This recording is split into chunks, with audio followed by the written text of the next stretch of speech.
अस्सलाम वालेकुम स्टूडेंट्स। तो हम बात कर रहे थे फाइटोक्रोम्स की कि ये पिगमेंट प्रोटीन्स हैं और इनकी हमने कन्वर्जन देखी और हमने देखा कि लाइट इंटेंसिटी में जो वेवलेंथ है वो कितनी मैटर करती है। It has been found that red light inhibits flowering the short day plants but promotes flowering in long day plants.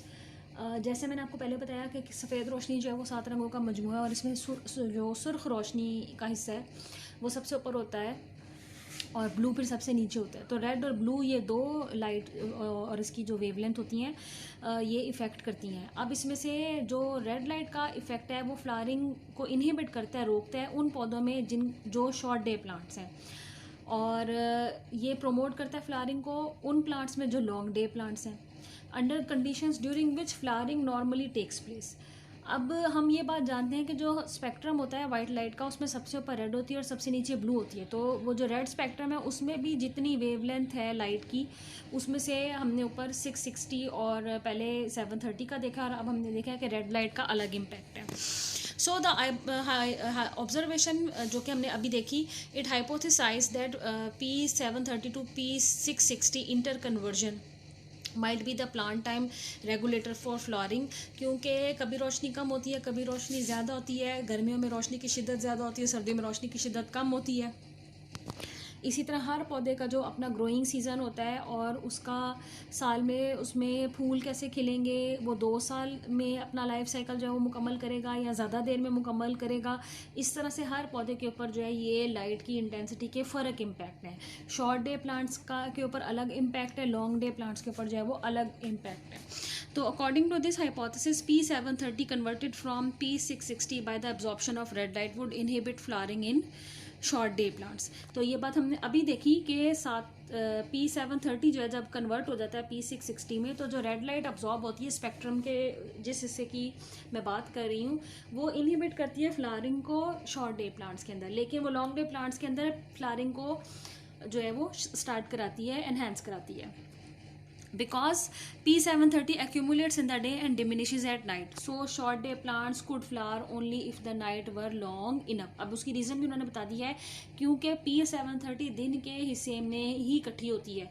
जैसे जैसे रात पड़ती जाएगी, सूरज की रोशनी ख़त्म होती जाएगी, तो ये भी कम होता जाएगा, जिसकी वजह से शॉर्ट डे प्लांट जो हैं वो तभी फूल खिला सकते हैं जबकि उनको रातें लंबी मिले, during which great amount of P730 would not be completely inactivated, जिसके दौरान जो P730 वाला उनके अंदर फाइटो प्रोटीन्स हैं वो इनएक्टिव नहीं हो जाएंगी और इतनी होगी काफ़ी उनके लिए प्लांट बॉडी के अंदर, जो कि उनको रात में भी जो है वो ग्रोथ फैक्टर जो है वो बनकर उनकी फ्लावरिंग को एनहेंस कराता रहे। But now it is generally agreed that the time मेयरिंग phenomenon of flowering is not totally controlled by the inter conversion of P660 to P730। Other factors like presence or absence of light, length of dark or light period also play an important role in flowering।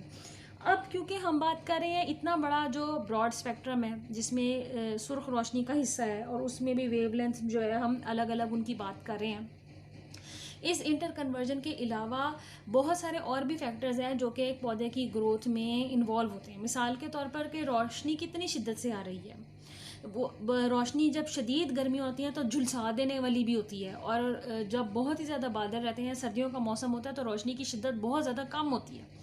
तो absence या presence of light, जैसे जिन दिनों बादल छाए हुए हैं और सूरज की रोशनी कम है, तो प्रेजेंस और एब्सेंस ऑफ लाइट पे भी डिपेंड करता है। लेंथ ऑफ डार्क और लाइट पीरियड यानी इस पर भी डिपेंड करता है कि सूरज की रोशनी दिन में कितनी देर के लिए रह रही है और रातें कितनी लंबी हैं। ये सारे फैक्टर्स जो हैं ये इन्वॉल्व हैं पौधे की ग्रोथ के लिए।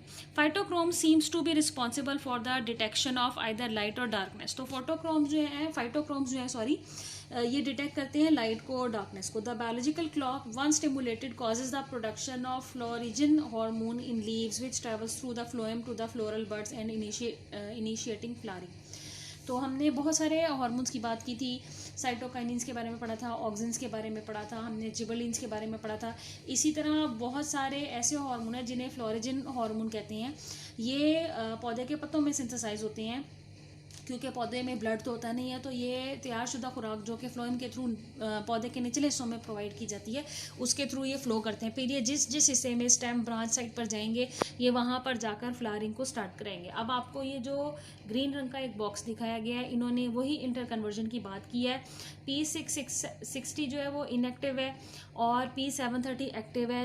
जब दिन रात की तरफ जा रहा है तो अंधेरा बढ़ता चला जा रहा है, तो P730 एक्टिव जो है वो P660 इनएक्टिव में कन्वर्ट हो जाएगा। अब अगर हम इसको ऊपर की तरफ से देखें तो रेड लाइट जो है वो 660 नैनोमीटर पर यहाँ पर अवेलेबल है उसका स्पेक्ट्रम। वर्नलाइजेशन, जो अभी मैंने आपको बताया कि पौधे ऐसे हैं जिनमें से कुछ ऐसे हैं जो 2 सालों के अंदर अपना पूरा लाइफ साइकिल मुकम्मल करते हैं, और कुछ पौधे ऐसे हैं जो कि 2 सालों से ज़्यादा वक्त लेते हैं अपने लाइफ साइकिल को और ग्रो करते हैं। तो इनमें स्टिमुलेट होती है flowering by exposure to low temperature, यानी कि दर्जा हरारत थोड़ा कम हो। This is called as vernalization. The low temperature stimulus is received by shoot apex of a mature stem और embryo of the seed but not by the leaves as in photoperiodism. तो vernalization यानी कम दर्जा हरारत का enhance करना, flowering को और ग्रोथ को एनहेंस करना, वो मददगार साबित होता है शूट के एपिक्स के लिए, क्योंकि शूट के एपिक्स में एपिकल मेरिस्टेम होता है जो कि तेज़ी से डिवाइड होने वाले सेल्स पर मुश्तमिल होता है, जिसकी वजह से जो स्टेम है उसकी लंबाई में इजाफा होता चला जाता है। और अगर ये एम्ब्रियो में पाया जाएगा तो आपको पता है कि एम्ब्रियो में 2 हिस्से होते हैं, प्लोम्यूल और रेडिकल। तो प्लोम्यूल से नया तना बनना होता है और फिर जाके उसमें लीव्स बनते हैं। लीव्स जब बन जाएंगे तो फिर फोटोपीरियोडिज्म उसके ऊपर एक अलग इफेक्ट होगा, क्योंकि लीव जो है वो सनलाइट को कैप्चर करते हैं। For some plants, vernalization is absolute requirement. In some cases, it simply assists in inducing flowering. Vernalization के बारे में भी यही बात की गई है कि ये भी कुछ पौधों में फ्लावरिंग को इंड्यूस कराता है, फूल खिलने के अमल को करवाता है, क्योंकि फूल जो है वो रिप्रोडक्टिव पार्ट है पौधे का। The duration of low temperature chilling treatment required varies from 4 days to 3 months। अब कम दर्जा हरारत या बहुत ज़्यादा कम दर्जा हरारत जो है वो 4 दिनों से 3 महीनों तक के दरमियान अगर रहता है तो temperature around 4 degree centigrade is found to be very effective. तो 4 डिग्री सेंटीग्रेड तक जब ठंडक आ जाएगी तो ये ऐसा दर्जा हरारत है जिसके बारे में कहा गया है कि ये कुछ पौधों में फिर आगे जाके फ्लावरिंग इंड्यूस कराता है।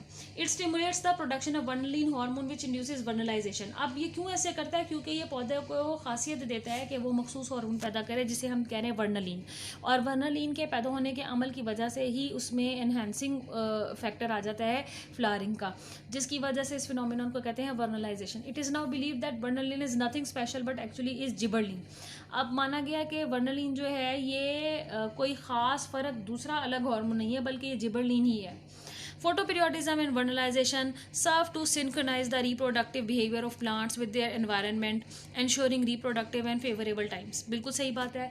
फोटोपीरियोडिज्म दिन का दौरानिया, रोशनी की शिद्दत, कौन से स्पेक्ट्रम की कौन सी जो हिस्सा है वो इफ़ेक्ट कर रहा है पौधे में, क्या प्रोटीन पिगमेंट जो है वो पैदा हो रहे हैं, पौधा जो है वो किस तरह से उसके ऊपर दिन का दौरानिया रात का दौरानिया इफेक्ट करता है, ये अलॉन्ग विद द टेम्परेचर, ये 2 ऐसे फैक्टर हैं जो कि सिंक्रोनाइज यानी तरतीब से काम करते हैं और पौधे का जो रिप्रोडक्टिव बिहेवियर है जिसमें वो अपना लाइफ साइकिल मुकम्मल करता है और फूल खिलते हैं, फिर उसके बाद पोलन ग्रेन्स जो हैं वो स्टिग्मा पर गिरेंगे, पॉलिनेशन का अमल होगा। ये जो हैं कुछ फैक्टर्स हैं जो कि बताते हैं कि पौधे का बिहेवियर कैसा है।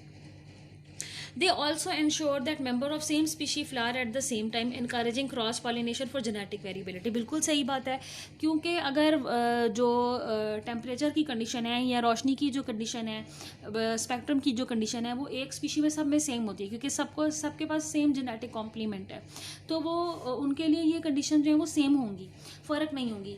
यही वजह है कि एक पौधे की जो स्पीशी जितनी भी होती हैं वो आपस में क्रॉस पॉलिनेट करती हैं, हवा के ज़रिए से पोलन ग्रेन्स मुंतशिर हो जाते हैं, इंसेक्ट्स के ज़रिए से पोलन ग्रेन्स जो है वो मुंतशिर हो जाते हैं, जिसकी वजह से क्रॉस पॉलिनेशन हो जाती है। अगर तो एक पौधे के फूल पर उसी फूल में दोनों हिस्से मौजूद हैं, कार्पल और स्टेमन, और स्टेमन से पोलन ग्रेन उसी के कार्पल पर गिर जाता है, तो ये सेल्फ पॉलिनेशन होती है। और अगर एक पौधे के फूल से किसी दूसरे पौधे के फूल पर गिरे लेकिन स्पीशी सेम हो तो फिर उसे क्रॉस पॉलिनेशन कहते हैं। क्रॉस पॉलिनेशन के नतीजे में जेनेटिक मटेरियल की अच्छी मिक्सिंग हो जाती है, जिसकी वजह से बेहतर कैरेक्टरिस्टिक वाले जो प्लांट्स हैं वो हासिल हो सकते हैं।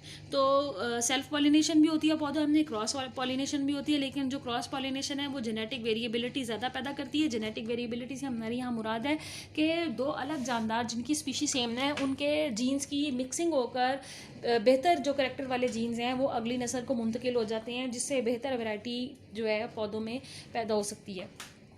तो ये जो है जेनेटिक वेरिएबिलिटी ये फ़ायदेमंद है और इसकी रीज़न क्रॉस पॉलिनेशन है।